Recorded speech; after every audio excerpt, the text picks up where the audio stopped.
Assalamualaikum warahmatullahi wabarakatuh. Perkenalkan, nama saya Falehmas Narftania. Nah, di sini saya akan menjelaskan tentang psikologi pendidikan dan pengertian psikologi pendidikan serta ruang lingkup yang ada di dalam psikologi pendidikan. Nah, psikologi pendidikan sendiri ialah studi sistematis tentang proses dan faktor yang berhubungan dengan pendidikan. Dari batasan di atas, terlihat bahwa ada hubungan yang sangat kuat antara psikologi pendidikan dan tindakan belajar. Oleh karena itu, tak heran jika beberapa ahli psikologi pendidikan mengatakan bahwa bidang studi utama dalam psikologi pendidikan adalah pembelajaran.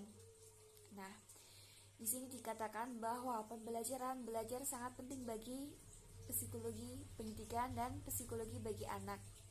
Itu juga mengubah karakter anak. Dengan kata lain, psikologi pendidikan berfokus pada isu-isu yang berkaitan dengan proses dan faktor-faktor yang berkaitan dengan tindakan belajar. Dan dari pengertian tersebut, setidaknya dapat disimpulkan bahwa psikologi adalah ilmu yang mempelajari segala perilaku dan tindakan individu, di mana individu tersebut tidak dapat dipisahkan dari lingkungannya. Dalam memelihara dan memberikan akhlak dan kecerdasan akal, selanjutnya, pendidikan menurut KBBI adalah proses mengubah sistem dan perilaku seseorang atau kelompok dalam upaya mendewasakan manusia melalui upaya pengajaran dan pelatihan.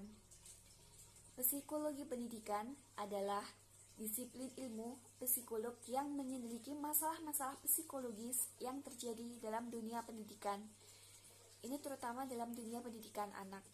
Nah, terus sedangkan menurut Ensiklopedia Amerika, pengertian psikologi pendidikan adalah ilmu yang lebih berprinsip dalam pengajaran yang terlibat dengan penemuan-penemuan dan penerapan prinsip-prinsip serta cara untuk meningkatkan efisien di dalam pendidikan.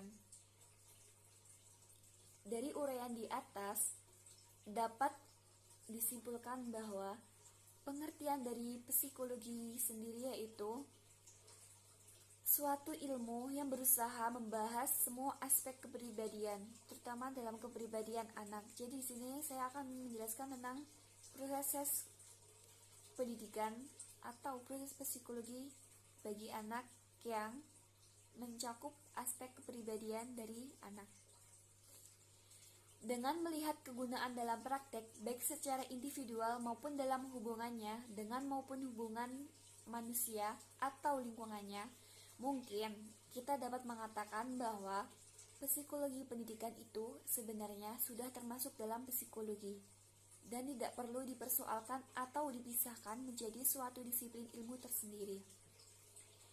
Pendidikan dapat dikatakan bahwa pendidikan adalah cabang dari psikologi dalam psikologi pertumbuhan atau psikologi perkembangan anak, baik fisik maupun mental, yang sangat erat dengan masalah pendidikan terutama yang mempengaruhi proses dan keberhasilan belajar. Di sini, objek psikologi dibagi menjadi dua. Objek material adalah sesuatu yang dibahas, dipelajari, atau dicari, atau suatu hal yang tidak pasti yang ditentukan, atau sesuatu yang dijadikan sasaran pemikiran. Objek materi mencakup apa saja, baik hal-hal konkret, kerohanian, nilai-nilai, ataupun ide-ide. Apa itu psikologi umum?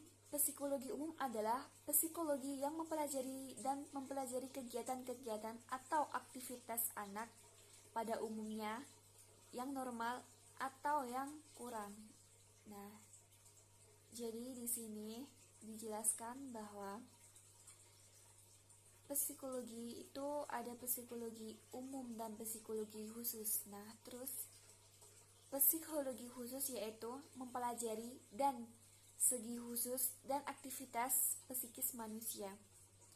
Hal-hal khusus yang menyimpang dari hal-hal yang umum disebarluaskan dalam psikologi khusus. Jadi psikologi itu dibagi menjadi dua, psikologi khusus dan psikologi umum. Apa saja sih batasan objek kajian psikologi? Nah, secara garis besar banyak mengatasi objek kajian psikologi pendidikan menjadi 3 macam. Yang pertama, mengenai belajar, yang meliputi teori-teori, prinsip-prinsip, dan ciri-ciri khas perilaku belajar peserta didik dan sebagainya.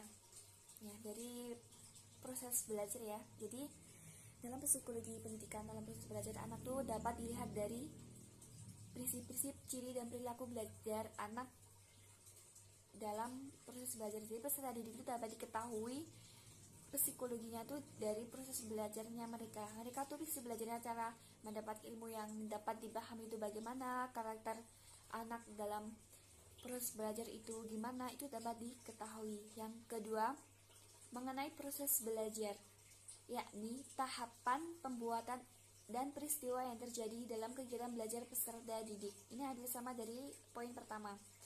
Yang ketiga, proses situasi belajar, yaitu suasana atau keadaan lingkungan baik bersifat fisik maupun non-fisik yang berhubungan dengan kegiatan belajar peserta didik. Situasi belajar berarti lingkungan belajar.